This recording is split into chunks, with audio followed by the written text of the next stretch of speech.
Welcome to this week's reading vlog. I took 2 weeks off from filming over the holidays. It was a little bit unintentionally, but it was a really jam-packed time of the year between the holidays, and I actually ended up working most of the week last week of New Year's, including part of the day on New Year's Eve. So didn't have as much reading time as I thought I was going to have between Christmas and New Year's. I did end up finishing 9 more books from the point where I finished my reading goals in October. And so I ended the year at 61, which was good. And I think it's the second, probably the third most I've read since I've been tracking my reads. So I was really happy with that. I'll do a video about my 2025 goals in a little while. I'm behind everybody else. I know who has already posted theirs and laid out their goals and their TBRs for 2025, but because I took 2 weeks off, I'm just behind on doing the videos that I want to do to start the year. I have set up my goals and taken some time to think about them. And one of the things I'm going to intentionally do this year is stop reading romantasy. I took a look back as I was putting my goals together over books I really enjoyed and books that were just okay. Not that I disliked them or DNF'd them. I just didn't get any joy out of reading them. They were average and nothing really kicked them into the 4-star, 5-star territory. And most of those were romantasies. I've never been a romantasy reader.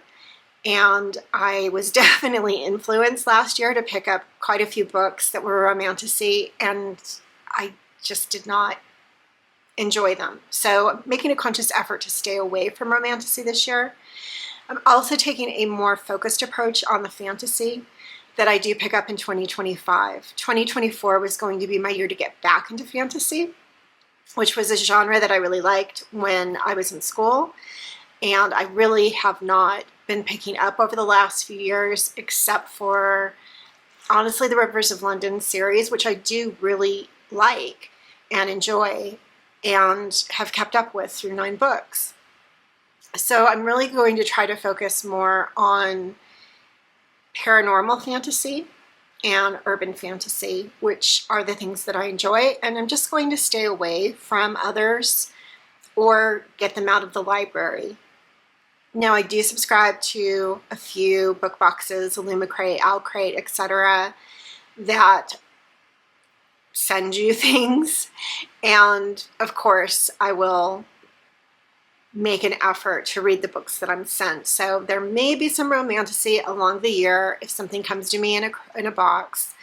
But I'm not going to go into the bookstore and be hunting for romantasy this year. If I'm influenced, I'm going to stick to getting it from the library. So that's one of my goals for this year, is to focus on that. I have a few other challenges. Again, I'll do a video about them, what my challenges for myself are this year, what my goals are for this year. I honestly think I have a contradictory goal this year. I did not set my book goal too much higher than the 52 that I read last year. I set it at 57, which is actually lower than the number that I read this year. I didn't want to do a stretch goal, but on average, I was finishing a book every 9 days last year, and I would like to try to reduce the length of time in between finishing books. So that's one of the things I'll be working on, is to get that 9 days between books down. And if that results in more than 57 books, that's great. So I did finish a book last night late, and so it's going in this week's vlog, and that is A Dark and Drowning Tide. Now, this is romantasy. I was influenced, and a lot of the thing that influenced me was not that it's a romantasy, but that it was dark academia. I would argue it's not dark academia, but the thing that redeemed it for me is that it's more of a treasure hunt, which I also enjoy. So somebody likened it to Indiana Jones. Not really.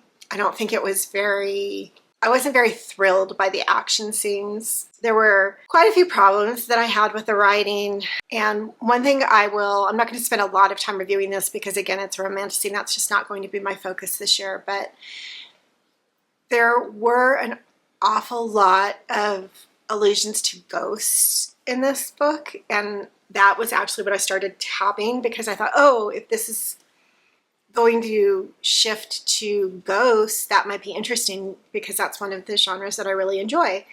I think that the ghost aspects of this book were not well done.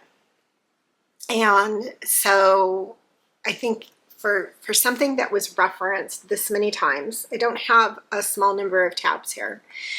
I don't think that that was explored well or explained, or we were just supposed to understand where Saft was going with it, and I don't think it got there. So I gave it a 3.5 stars. I'm sort of torn between the two.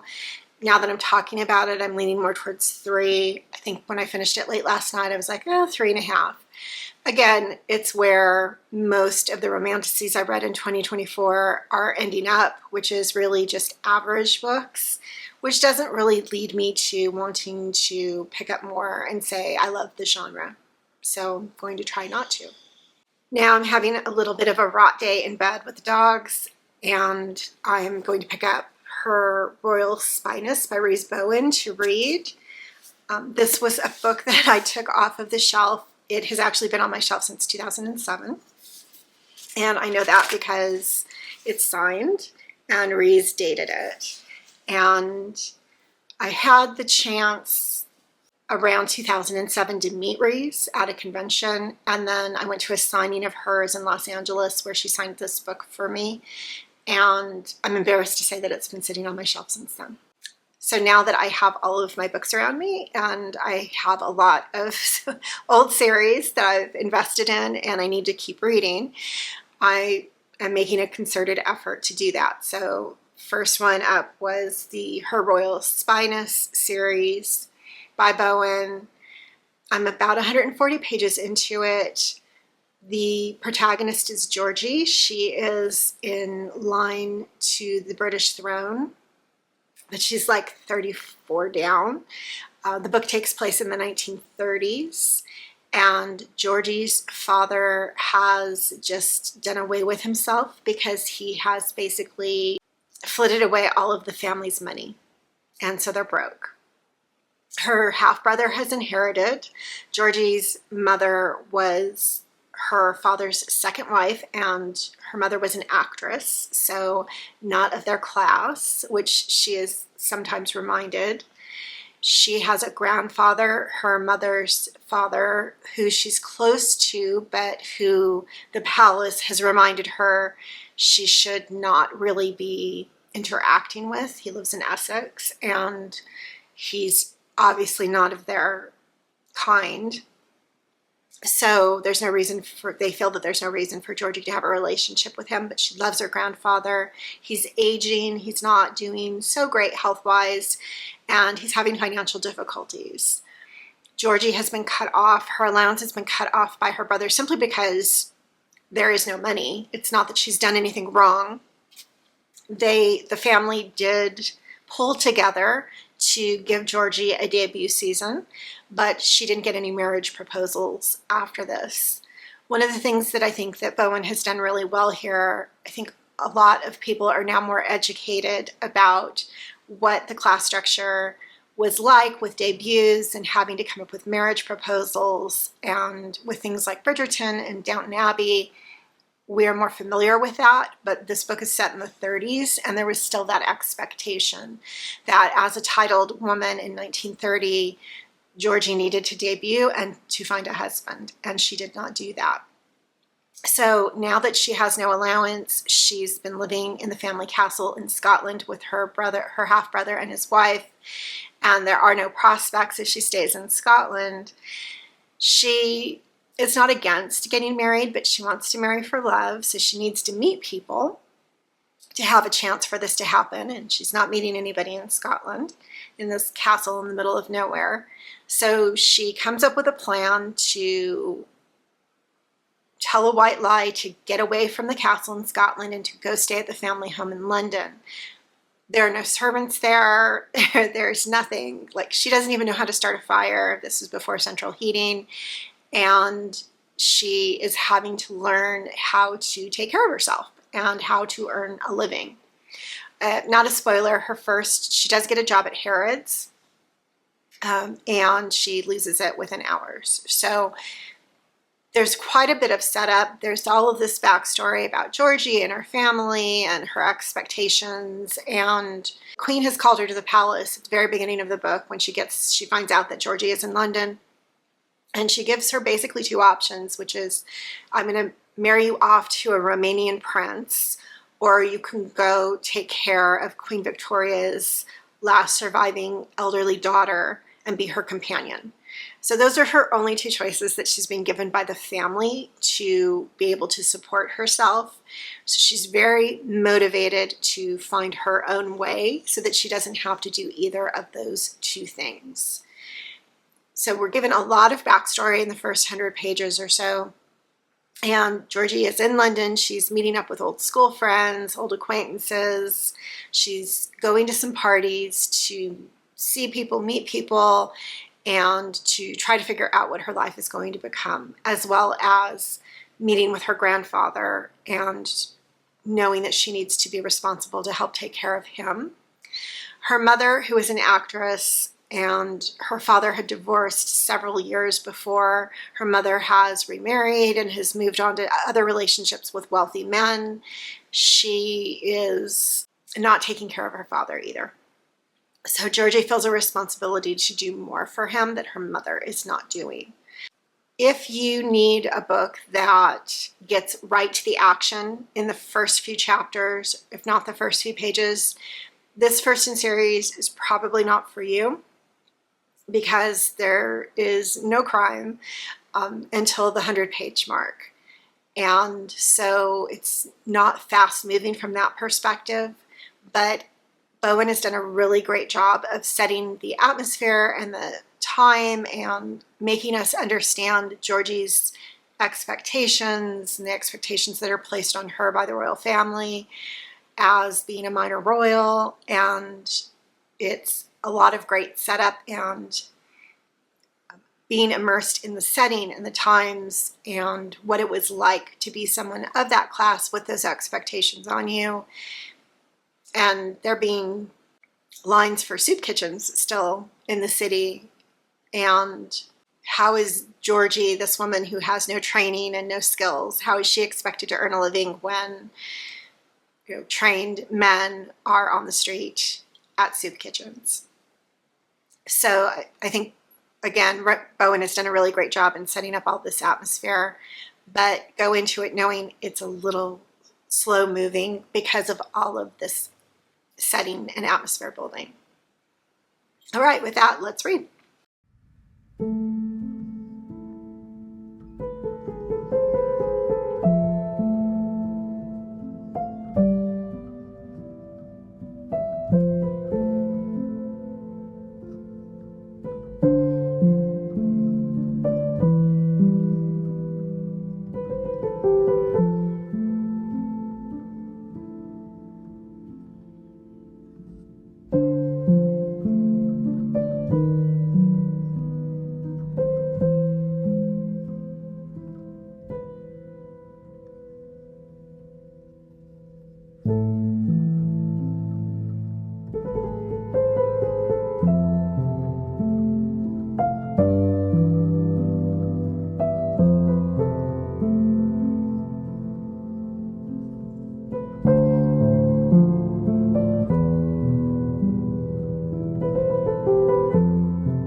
I just started reading House of Glass by Sarah Pekkanen. I'm only about 60 pages into it, and I honestly don't know how I feel about it yet. I don't really love books that have young kids involved in traumatic situations, and I'll just tell you the basic plot. Our main character is an attorney who is brought into cases, especially divorce cases, to be an advocate for the child and to look at things from an objective perspective and decide who the child should live with and make those recommendations to the court. She's supposed to do her own research. She's supposed to interview both parents, interview the child, and then come to the resolution that she thinks is going to be in the best perspective for the child. Really early in the narrative, she explains that she came from some traumatic things happened to her in her youth. We find out that her father was killed in a car accident, her mother became a drug addict, and her mother was later murdered. She happened to have been in the closet when this occurred, and she is the person who discovered her mother's body. And she generally does not like to work with children who are not teenagers because this happened to her when she was, I think, 7 years old, something like that. And working with children in traumatic situations brings back her trauma. So she's better working with teenagers. However, her mentor, who is a judge, has asked her to represent the child in this case. And it is a young girl who is, I think, 9 years old, who has parents who are divorcing, but their divorce is the aftermath of the father having an affair with the nanny, and the nanny being pushed out of a window in the family home and not making it. And the girl, the daughter, and her grandmother were basically in the garden and saw this all happen. Now, both parents have not necessarily been exonerated. They were both in the house. They were supposedly the only people in the house with the nanny when this occurred.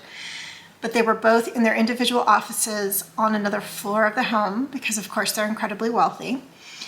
And the police have not charged either one of them. They are no longer considered suspects, and the case is considered a cold case. So at this point, 60 pages in, we just have that backstory, and she is meeting with both of the parents individually, and she has just met with the girl's psychologist. And so I think we're going to get a little bit more of that delving into this at the same time that we're getting drawn back into her, the lawyer's backstory and what happened to her as a child. It doesn't feel very thrillery to me at this point. It's trying to be psychological. When she goes into the house, she gets this weird, eerie feeling. And House of Glass, the title of the book, is irony because after this incident, they have replaced or removed all of the glass in the house. Even the windows are now plexiglass because supposedly the mother has developed some aversion to glass based on this incident and can't be around anything glass. So that, playing into the title of the book, I think is going to be important, as well as our main character's background. And the child, once she saw this occur, has mutism. She has not spoken since the incident occurred. And this is also something that happened to our main character when she discovered her mother's body. So it's bringing back all of this, working with a child who's younger than she usually works with, a child who is suffering from mutism, who has witnessed who's discovered a body basically the same as her. It's bringing all these things back to her. So there's definitely this psychological element to it. But I'm not really pulled into it yet. And so we will see. But I thought this would be a good opportunity to sit down and do some reading. So let's read.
right, I'm ending out the week, and I finally finished The Chestnut Man by Soren Sævestad. I started this book last year, 2 years ago, I think, actually, if I'm being brutally honest with it. And it scared me so much I could not read it while I was home alone. And I finally made the decision that I was not in the right place for it. And it was nothing against the book. It was doing its job. It was really, really scary. And I just could not handle it. So I set it aside for all this time. I guess you would call that a soft DNF. And I finally got back to it and have been working my way through it in digestible bits and pieces for me over the last few weeks. This is a police procedural, Scandinavian. And at the very beginning of it, we are confronted with the horrible crime against a young mother, which then leads our two detectives onto this manhunt, basically, to stop the next crime from occurring. And the killer is sending them clues to lead them in the direction and see if they're smart enough to figure it out before he gets there first. Of course, they do not. So there is another crime. They believe they figure out who the third victim is in advance. So we follow that journey. We follow the red herrings of who the perpetrator could potentially be. And we come to understand the rationale behind why he is doing these things. I feel like I have to make this one as vague as possible when I talk about it because it is pretty tricky, and it's what I would categorize as definitely a police procedural, but there is the tone of a thriller behind it because we are given this hunt to figure out the second victim, and then we're given clues along the way, and it's always this sense of impending doom that he's going to do it again. We have to figure this out. We have to figure out what's behind it to potentially stop him from doing it again or to figure out who his victims are going to be. And at the same time, there is this element of the Chestnut Man that they find at the scenes of the crimes. And each of them contains the fingerprint of a girl who is the daughter of a government minister who was taken the previous year and who they've successfully captured the person who perpetrated that crime. So they don't understand why they keep finding these chestnut men with her fingerprints on them at the scenes of these crimes when it can't be her presumed killer because they've never found her body, but it can't be her presumed killer because he is locked away and he's given a very thorough confession of what he did to her. So we know that her disappearance is going to be tied in somehow to what is occurring now. We're also given a prologue at the beginning of a horrific act that occurs in a farmhouse, and then nothing. We don't know how this ties together. We don't know what it has to do with anything that's going on, to the point that, especially because I put it down for so long, when it came back to that, I had completely forgotten about it. I'm sure if you were reading it normally, sequentially, all at one time, you probably wouldn't forget about it, but I did. I ended up giving this 4 stars. It did have some typical predictable things going on with it so that it wasn't necessarily hard to figure out eventually, but it did take me a while. So kudos for that. And the creepiness factor was just a huge part of it. So if you can really deal with like really scary elements in your mysteries, I would recommend picking it up. So that is going to wrap up this week's reading vlog. I think it was a pretty successful week in general, finishing my first breeds done for the new year. Happy with that. So tell your pets I said hi. Thanks for reading with me, and I'll see you next time.